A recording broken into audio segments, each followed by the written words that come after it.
آج ہم map narratives کی ایک رپورٹ دیکھ رہے ہیں جو غزہ میں جنگ کے 700 دنوں کی قیمت بتاتی ہے۔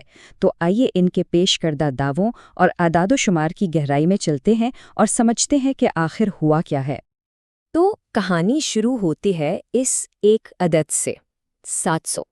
یہ ہے جنگ کے دن، 700 دن۔ اچھا، تو ان 700 دنوں میں ہوا کیا؟ رپورٹ میں غزہ کے میڈیا آفس کا حوالہ دے کے بتایا گیا ہے کہ 90% انفراسٹرکچر تباہ ہو گیا ہے۔ 90%! یہ تو تقریباً مکمل تباہی ہے۔ لیکن یہ صرف عمارتوں کی بات نہیں ہے۔ اس تباہی کے پیچھے انسانوں کی کہانیاں ہیں، ایک بہت بڑا انسانی نقصان۔ تو اب ہم ان اعداد و شمار پر نظر ڈالتے ہیں جو اس جنگ کی اصل انسانی قیمت کو سامنے لاتے ہیں۔ سب سے پہلا اور سب سے چونکا دینے والا عدد 73,700 سے زیادہ لوگ۔ یہ وہ تعداد ہے جو اس رپورٹ کے مطابق یا تو ہلاک ہو چکے ہیں یا پھر لاپتہ ہیں۔ ذرا سوچیں، یہ کتنا بڑا عدد ہے۔ تو یہ 73,000 سے زیادہ لوگ کون تھے؟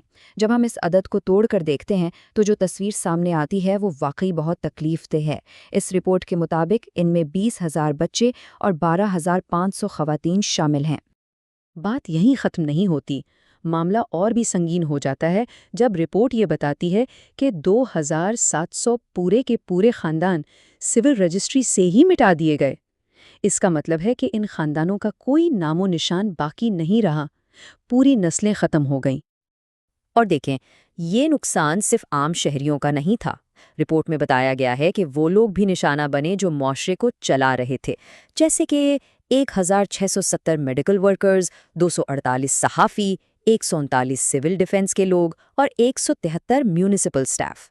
جب یہ لوگ مارے جاتے ہیں تو اس کا سیدھا سیدھا مطلب یہ ہوتا ہے کہ صحت، خبر رسانی اور ایمرجنسی سروسز کا پورا نظام بیٹھ جاتا ہے۔ ہلاک اور لاپتہ افراد کے علاوہ زخمیوں کی تعداد بھی بہت بڑی ہے۔ رپورٹ کے مطابق 1,62,000 سے زیادہ لوگ زخمی ہوئے، اور یہ معمولی زخم نہیں تھے۔ بہت سے لوگوں کو ایسی چوٹیں آئیں جو ان کی زندگی ہمیشہ کے لیے بدل دیں گی، مطلب یہ کہ آنے والی نسلوں پر بھی اس کا اثر رہے گا۔ تو یہ تو ہوئی انسانی قیمت کی بات۔ اب ذرا اس فزیکل تباہی کو دیکھتے ہیں جس کا ذکر اس رپورٹ میں کیا گیا ہے، یعنی وہ چیزیں جن پر پورا معاشرہ کھڑا ہوتا ہے۔ یہ چارٹ دکھاتا ہے کہ ایسی جگہوں کو بھی نہیں بخشا گیا جو کسی بھی کمیونٹی کے لیے بہت اہم ہوتی ہیں۔ رپورٹ کے اعداد و شمار کے مطابق 38 ہسپتال، 163 اسکول اور 833 مساجد تباہ کر دی گئیں۔ یہ صرف اینٹ اور پتھر کی عمارتیں نہیں تھیں، یہ صحت، تعلیم اور لوگوں کے عقیدے کے مراکز تھے۔ ظاہر ہے اتنی بڑی تباہی کی ایک مالی قیمت بھی ہوتی ہے، اور وہ قیمت کتنی ہے؟ رپورٹ کے مطابق مالی نقصانات کا اندازہ 68 ارب ڈالر سے بھی زیادہ ہے۔ یہ اتنی بڑی رقم ہے کہ دوبارہ تعمیر کا سوچنا بھی مشکل ہو جاتا ہے۔ اب دیکھیں، جب اتنی تباہی ہو جائے اور دوسرے مسائل بھی ہوں تو ایک اور بہت بڑا بحران پیدا ہوتا ہے، اور اس رپورٹ میں اس بحران کو قحط کا نام دیا گیا ہے۔ رپورٹ اس کی وجہ بہت صاف بتاتی ہے۔ پہلا قدم امدادی ٹرکوں کو روک دیا جاتا ہے، اور نتیجہ 2.4 ملین لوگ قحط کا سامنا کر رہے ہیں، اور ان میں 10 لاکھ سے زیادہ بچے ہیں۔ یہ ایک سیدھا سادہ کاز اینڈ ایفیکٹ ہے۔ اور اسی صورتحال کی وجہ سے رپورٹ میں ایک بہت سنگین الزام لگایا گیا ہے۔ یہ ایک براہ راست دعویٰ ہے جسے رپورٹ میں نقل کیا گیا ہے کہ اسرائیل بھوک کو جنگ کے ہتھیار کے طور پر استعمال کر رہا ہے۔ یہاں یہ بات واضح کرنا بہت ضروری ہے کہ یہ ایک دعویٰ ہے جو اس رپورٹ میں پیش کیا گیا ہے۔ جب اتنے سنگین الزامات ہوں تو پھر بات آتی ہے احتساب کی، اور یہ رپورٹ بھی اسی طرف اشارہ کرتی ہے، خاص طور پر بین الاقوامی قانون کے حوالے سے۔ رپورٹ میں 2 بڑے بین الاقوامی قانونی اداروں کا ذکر کیا گیا ہے جو اس کے مطابق ایکشن لے رہے ہیں۔ ایک ہے انٹرنیشنل کرمنل کورٹ یعنی ICC، اور دوسری ہے انٹرنیشنل کورٹ آف جسٹس یعنی ICJ۔